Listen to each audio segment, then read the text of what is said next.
Kita sampai di perencanaan kebutuhan SDMK atau Renbud dari Kemenkes. Jadi teman-teman yang tadi kita sudah belajar terkait dengan Tubel. Jadi sebelum Tubel sebenarnya ini wajib yang namanya Renbud ya. Jadi sebelum kita mengikuti Tubel itu pasti akan ada rencana kebutuhan. Kalau misalkan membutuhkan jabatan fungsional ahli, nah kita yang dari keterampilan atau terampil, nah itu sudah mencukupi angka kredit untuk naik nanti ke jenjang ahli. Nah itu akan diusulkan dari instansi pengusul seperti misal unit kerjanya dan juga dinas kesehatan. Nah itu akan diusulkan, jadi tanpa ada formasinya kita kalau mendapatkan Tubel itu hampir niscaya ya, karena kita itu di sana bekerja sesuai dengan rencana dan kebutuhan seperti itu. Kecuali kalau kita izin belajar, jadi beda antara izin belajar dan tugas belajar. Kalau izin belajar ya boleh, yang penting instansi atau pimpinan dari unit kerja kita itu mengizinkan seperti itu. Tapi untuk dimasukkan atau naik jenjang jabatannya, nah itu sesuai dengan rencana kebutuhan. Kalau di sana belum membutuhkan ahli seperti itu ya kita tetap akan di sana sebagai terampil seperti itu, fungsional terampil, atau belum naik lah seperti itu.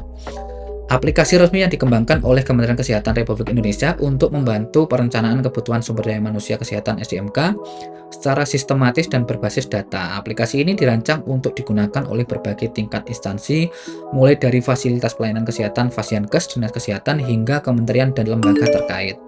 Tujuan dan fungsi: menghitung kebutuhan tenaga kesehatan berdasarkan analisis beban kerja ABK. Aplikasi ini membantu menentukan jumlah dan jenis tenaga kesehatan yang dibutuhkan di suatu fasilitas kesehatan. Menyusun rencana kebutuhan SDMK, membantu instansi dalam menyusun rencana kebutuhan tenaga kesehatan untuk jangka pendek dan jangka menengah. Integrasi dengan sistem lain, Renbud terintegrasi dengan sistem e-formasi Kemenpan RB dan si ASN BKN untuk mempermudah proses pengusulan formasi ASN. Nah, seperti itu teman-teman ya.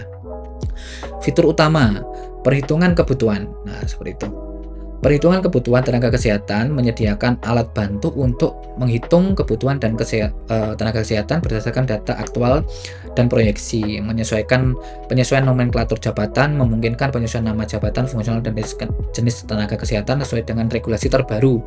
Pembagian volume pekerjaan, membantu dalam pembagian volume pekerjaan antar tenaga kesehatan dan efisiensi layanan.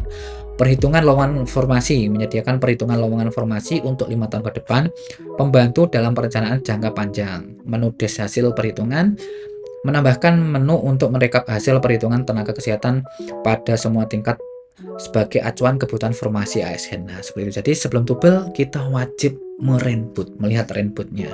Oke, seperti itu. Oke, Sobat Mika, itu adalah akun wajib yang perlu diketahui dan perlu dimiliki oleh Sobat ASN PMIK. Oke, begitu. Yuk.